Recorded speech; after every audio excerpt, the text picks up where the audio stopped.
shocking new details of what the FBI found on the phone of a 17-year-old accused of killing his parents in Wisconsin. His dark conversations with shady online figures painting an alleged motive: kill his parents to get the money needed to kill President Trump, overthrow the US government, and commit violent terror attacks across the US. We're diving into the dozens of pages from the FBI that were just unsealed, showing a dark and twisted online world of white supremacy, racism, and what could have been plans to allegedly kill more than just members of his family had he not been arrested. We're on the case presented by Law&Crime. I'm Chris Stewart.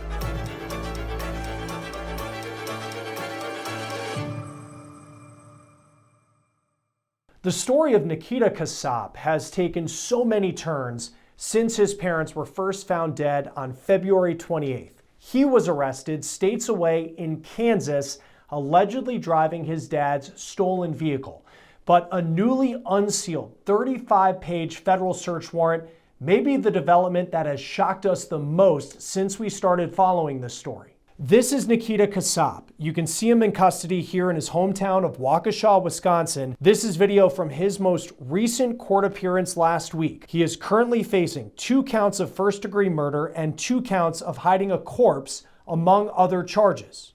His mom, Tatiana, and his stepdad, Don Mayer, were found shot dead inside their home on February 28th. Deputies say their bodies were covered in blankets. Don's mom had called police to do a wellness check because she hadn't heard from him in weeks. She lives in Massachusetts. A resource officer at Nikita's high school also said that he had been out of class for 2 weeks, and up until that point in the school year, he had perfect attendance. Nikita was nowhere to be found. A neighbor said that he saw the teen drive off in his stepdad's VW Atlas 5 days prior. Then this story takes us on a shocking journey to get us to where we are right now. The authorities ping Nikita's parents' phones, and they show up in Laramie, Wyoming. That is nearly a 15-hour drive from Wisconsin. Then Nikita Casap's phone was pinged, and it showed up at the world's largest truck stop. That is in Iowa. It's more than 11 hours from Laramie. Casap was arrested in the tiny town of Waukene, Kansas. Here he is making his first appearance before he was sent back to Wisconsin to face charges. Is your last name pronounced Casap? Casap. Casap? Okay. He was allegedly driving his dad's VW Atlas, and police say in plain sight was his dad's .357 Smith & Wesson handgun with ammunition. Police then find electronics in the car, including a camera with an SD card.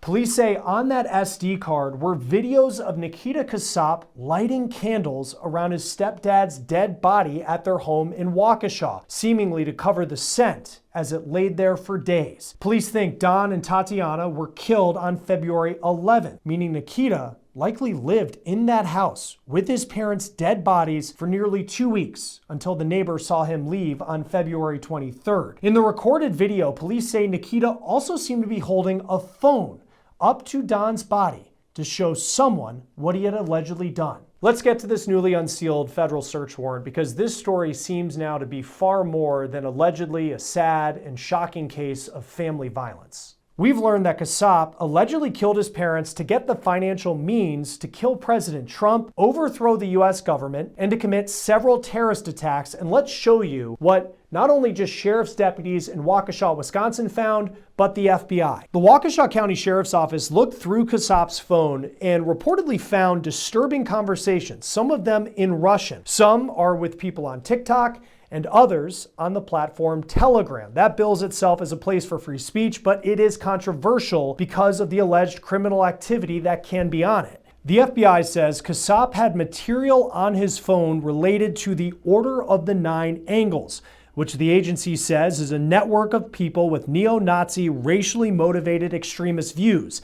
09A advocates for the use of violence and terrorism to overthrow governments and destroy modern civilization.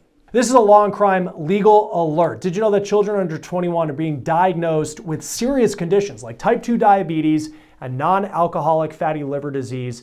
And research is potentially linking ultra-processed foods to these outcomes. Morgan & Morgan is stepping in to hold food companies accountable. This is a law firm with a lot of experience in fighting large corporations, and they're ready to step in and help families who deserve justice. So if your child is under 21, has been diagnosed with type 2 diabetes or non-alcoholic fatty liver disease, go to forthepeople.com/food. You can also scan the QR code on your screen. The warrant says between February 14th and 24th, that was the days after Casap allegedly killed his parents, he was living with the bodies in the house. And he had messages on Telegram in Russian that said, quote, "Reply to them all and say you got sick." And another message that said, drag them to the basement. Now this lines up with what we've learned in our previous reporting on this story through court documents released through the state of Wisconsin. Part of the reason that Don's mom called to have a wellness check done was because of messages she said that she found weird from her son's phone on February 23rd. Also, Don's boss got text messages on February 13th and 25th that Don said he was sick and couldn't talk on the phone. Those are dates after when police say Nikita allegedly killed his parents. Another shocking part of this that we weren't expecting is that allegedly, the FBI had already spoken to the Casap family in November 2023. The document states that federal agents talked to the Casap family in November 2023, but it's unclear specifically what brought agents to their home. In the newly unsealed document, agents say that Nikita Casap, who went by the username Awoken on TikTok, had conversations with someone else about the racist ideology, the Order of the Nine Angles, which is also known as 09A. Now, this was in December of last year, roughly 2 months before his parents were murdered. He tells another user that he talked to a girl about that ideology and she was, quote, pretty chill about it. And he said if his parents were to find out, quote, they would take away my phone away if they did, especially since the FBI visited, LOL. We don't know specifically who Nikita Casap was allegedly talking to on TikTok for those conversations. And again, there's still a lot of specifics we need to find out about why the FBI went to the Casap house in November 2023. Authorities also found that Casap talked on Telegram under the username Accelerationist, and on January 21st, which is less than a month before his parents were killed, he was allegedly talking with someone about a terror attack, asking, quote, "What country do you think will get the blame for this?" with an unknown user replying, "Russia will be blamed for it. This is the goal." Nikita then allegedly goes on to say, quote, "When the time comes for me to send my manifesto to you so you can spread it online, should it be PDF? And also you won't anyhow change or modify the manifesto." The FBI says they did find a manifesto. It's 3 pages long and talks about killing the President of the United States and creating a political revolution and to, quote, "save the white race from, quote, Jewish-controlled politicians," with the final page having images and words praising Adolf Hitler. The FBI only included excerpts of the document, but Casap allegedly seems very focused on President Trump. Quote, "As to why specifically Trump, I think it's obvious. By getting rid of the president and perhaps the vice president, that is guaranteed to bring in some chaos. And not only that, but it will further bring into the public the idea that assassinations and accelerating the collapse are possible things to do." Casap would later allegedly write, quote, "As a side note, the other attacks that may occur, I have no idea what they are, who they target. I have no idea even if they are same ideology as I. Point being, the manifesto is specifically for the attack that targets Trump." When Casap was arrested in Kansas, not only did police say that they found the gun, the ammunition that was allegedly used to kill his parents, and that camera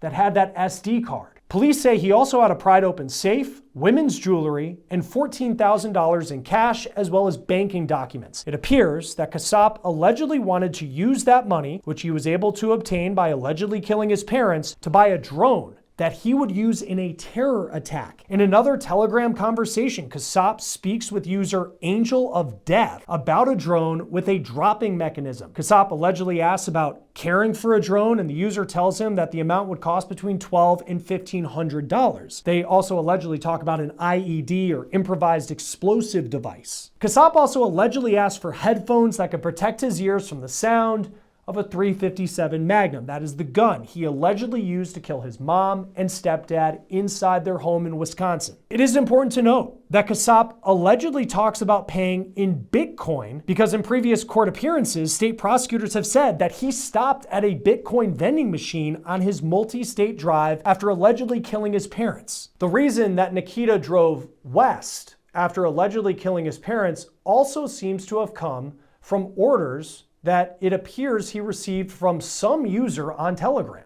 Casap allegedly spoke with someone who writes in an Eastern European dialect that gave him coordinates to drive from southwest Wyoming through Kansas to a location near Oklahoma, and Casap allegedly asked, quote, "Then from there to Eureka, California, it is 30 hours. You think I'll have enough time?" Casap allegedly asked questions like, "How long will I need to hide before I will be moved to Ukraine? Also, I probably should brush up on my Russian because I can understand just fine, but speaking is harder. And so while in Ukraine, I will get a normal job and have a normal life, even when it's found out I did it." He also asks, do the 10 other people have similar beliefs to I, or are they different? And there's a message that cuts off that says, assuming that my parents won't leave. We don't know how that message ends. But the 10 other people part is notable because the deputies in Wisconsin spoke with a female classmate of Casap's at Waukesha West High School, where, just to note, he was once student of the month, who said Casap told her about his alleged plans, saying that if they saw 10 consecutive attacks in the news, it would have been him. That witness also told authorities that Casap would talk about being in contact with a man in Russia, about overthrowing the US government, and that he intended to kill his parents by shooting them but didn't have access to a gun. She then said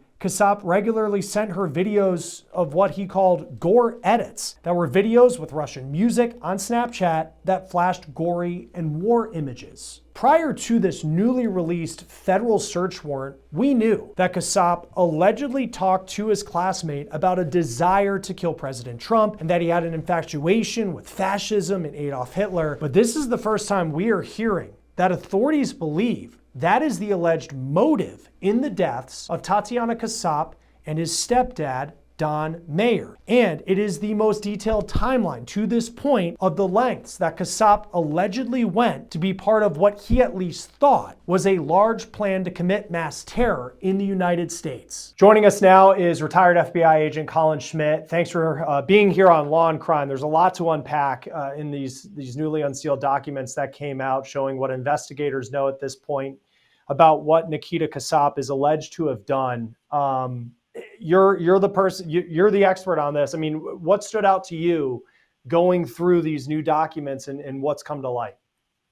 Well, I would just say that kind of the extent of the psychosis, or how deeply violent this person is, and always kind of look, what were there signs of this before he murdered his parents, or if that is indeed the case, as he's alleged or he's accused of doing that, what led up to this?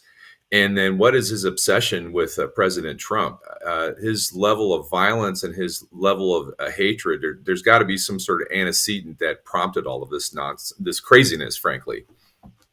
What do you know about Telegram? And I know he was talking on TikTok, which a lot of people know, and was sending some disturbing videos on Snapchat to a female classmate who he seemed to confide in a lot. But Telegram is where he seemed to have talked to some very shady people, some of them in Russian. What do we know about that platform? Well, that platform, I think recently, as of about 6 months ago, the FBI got involved with kind of taking it down or looking at the person who created it.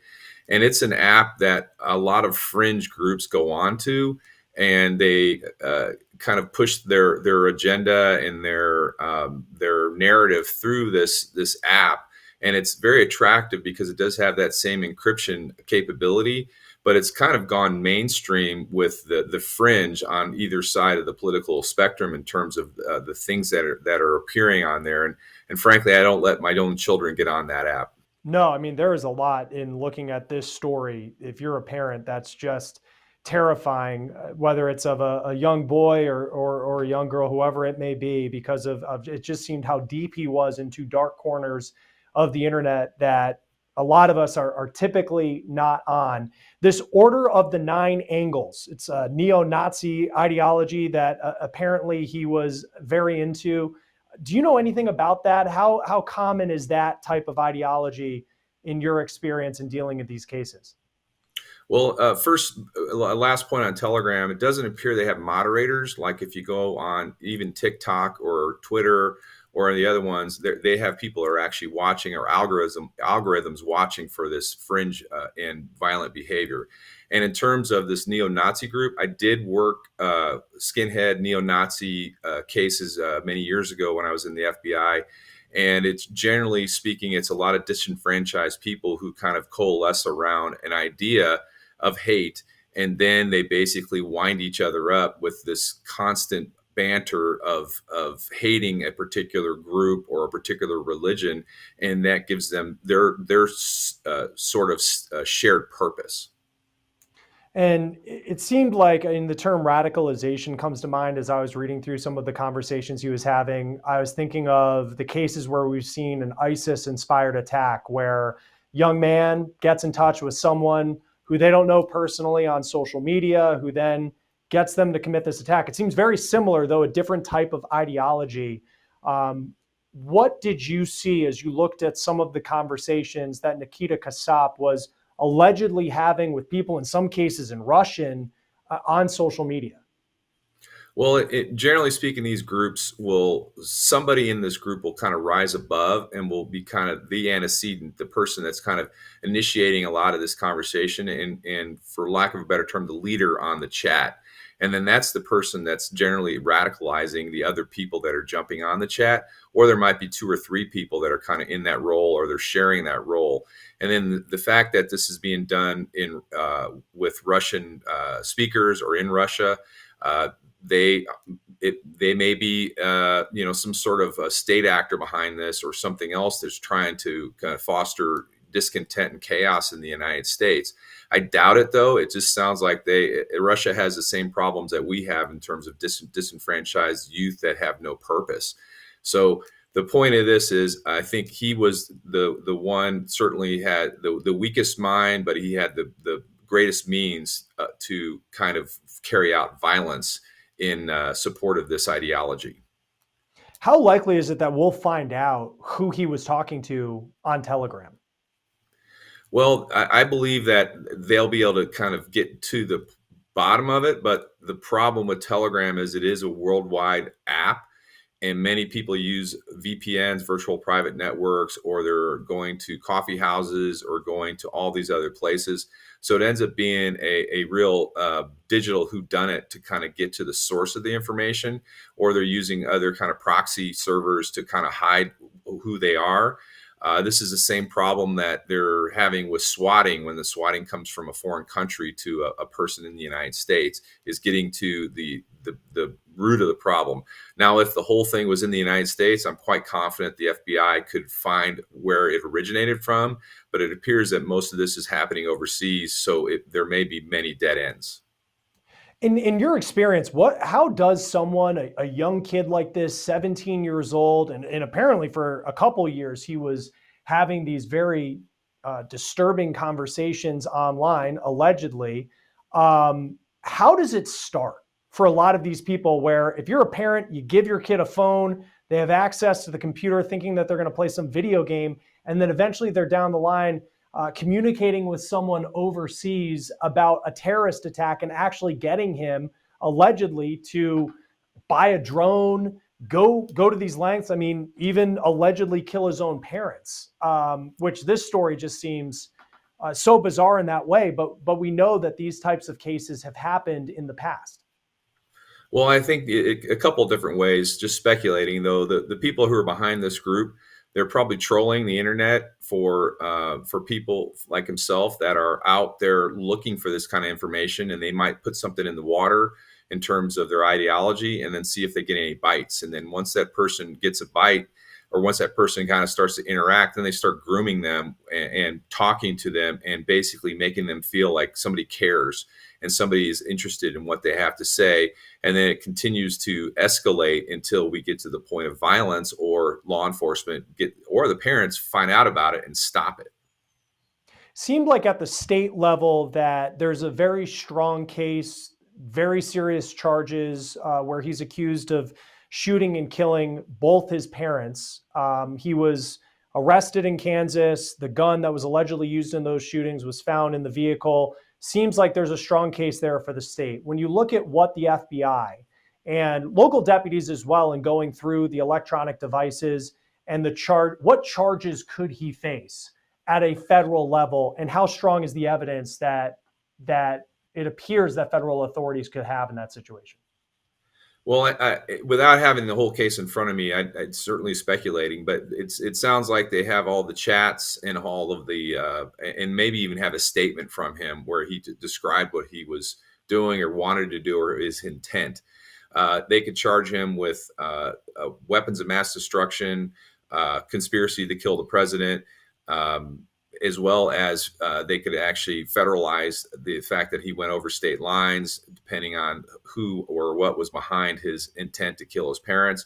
So he's definitely going to be seeing a very long time in prison. But even more importantly, the biggest reason why the FBI is involved is to determine if there's anybody else behind this, especially somebody local or in the United States that has the means to do this. Because when you start talking about drones and aerial assaults, then obviously that gets the attention of not only the FBI, but the Secret Service and even the military, because their number one job is to protect the president and the United States. Of course, President Trump, 2 attempts on his life before he took office for a second term. Many people will never forget Butler, Pennsylvania, specifically, and what happened there. Knowing that this was a 17-year-old who, ends up driving to Kansas. How does the FBI, knowing that these types of conversations unfortunately happen a lot on places like Telegram, know which ones are the specific person who's going to go to a rally in Butler, Pennsylvania, and try to take a shot on the president, or someone who in high school just has what they believe is an incredibly twisted sense of humor or interest, and it's something that's just words?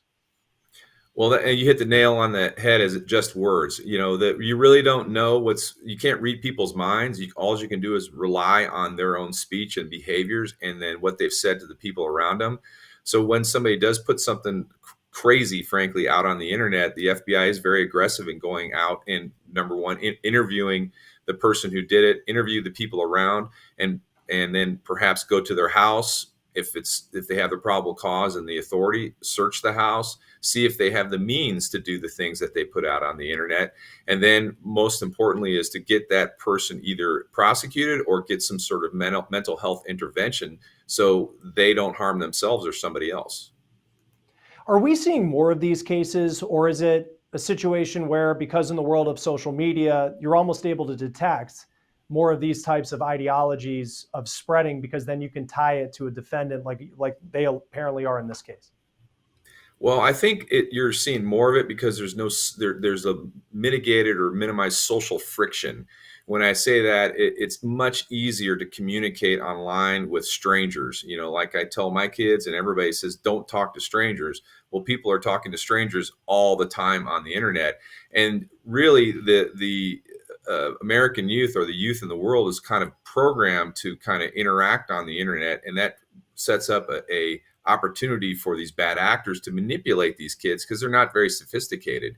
So I think it's the problem is amplified by social media in a sense that you're hearing more about it, but it's also amplified because there's so little friction in terms of social friction and giving these kids opportunities to communicate with bad people. Yeah. And look, this isn't a political show, and I certainly don't want to, have it go in that direction. But just when you look at him targeting President Trump, and then apparently he was talking to someone in Ukraine about blaming Russia for what was going to happen. And then it's a neo-Nazi, ideology. And then it's a pro Adolf Hitler. I mean, it just seems like it is just, how do you, when you deal with these cases, how do people make sense of this political ideology? Because it seems like when you try to think about how someone goes down this path, it's on a completely different universe than what typical political discussions are in the day-to-day between normal people. Well, I think it's kind of a greater issue where, with lack of a better term, you have politicians that are influencers, and they influence the public, and everybody needs to bring the rhetoric down or be careful about what they're saying, because unfortunately there are quite a few people out there with deep rooted mental health issues, and depending on what somebody may or may not say, or how they're saying it, that might be the spark to get this person to take it to the next level. So it just makes the law enforcement's job much harder when they have to go out and follow up on these things, because there's so many issues like this. And so to your question, though, it comes down to everybody has to kind of just bring it down a notch, and also see something, say something. If somebody is acting erratically or doing something that you would be concerned about in terms of harming themselves or somebody else, make sure the authorities are aware of it. And I know it would be speculation, but there was part in the document that said the FBI had spoke to the family in November 2023. It's not really clear what they were talking about at that point, but just generally speaking, how common is it for the FBI to talk to a family, to have those conversations if they believe that something disturbing was happening in school? Apparently, he had discussions with a witness, a woman who's been identified as a witness, a female classmate. But I guess how common is it for the FBI to be having those conversations with students, finding nothing, and then continuing on?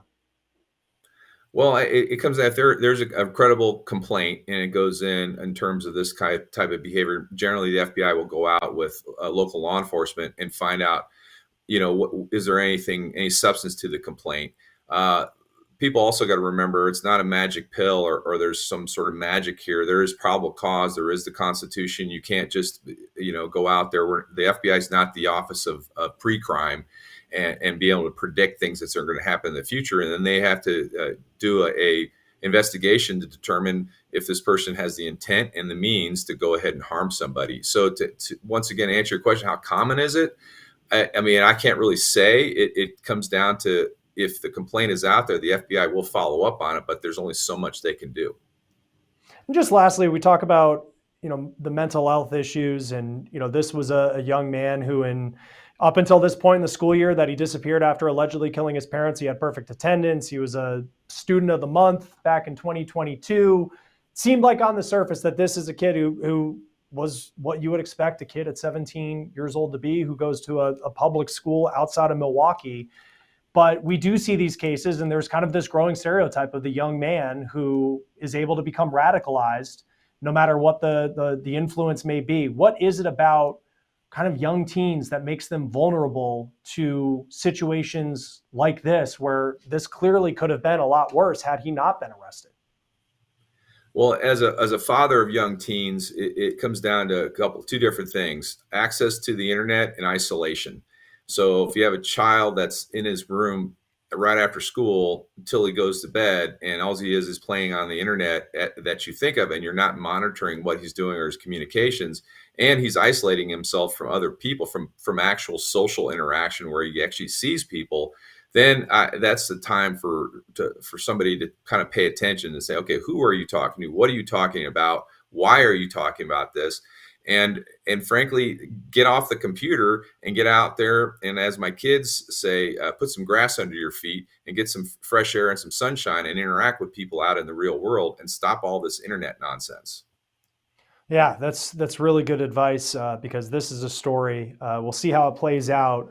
Is there a possibility that I guess, how does this work out legally now, knowing that the FBI is involved, that there are serious charges if he would be facing, a federal charge of a threat on the president's life, but then also at the state level is facing these charges of allegedly killing his parents? Well, that'll be where the federal prosecutors and the state prosecutors will work out how they want to proceed. Generally speaking, the murder is going to take precedence, or the murder is going to take precedence. And then if he is found guilty of that, and then the FBI or the U.S. Attorney's Office or the federal criminal justice system will take over, and then he would be prosecuted on the federal charges. But he's going to end up doing his time in state court, and unless there's some sort of deal or some sort of reason to put him in federal prison. But once again, it's going to be something that's worked out between the federal and state prosecutors. All right, retired FBI agent Colin Schmidt, always great to have you on Law and Crime. Thanks for joining us today. Thank you. Casap is currently being held on $1 million bond for On the Case, presented by Law and Crime. I'm Chris Stewart. We'll see you next time.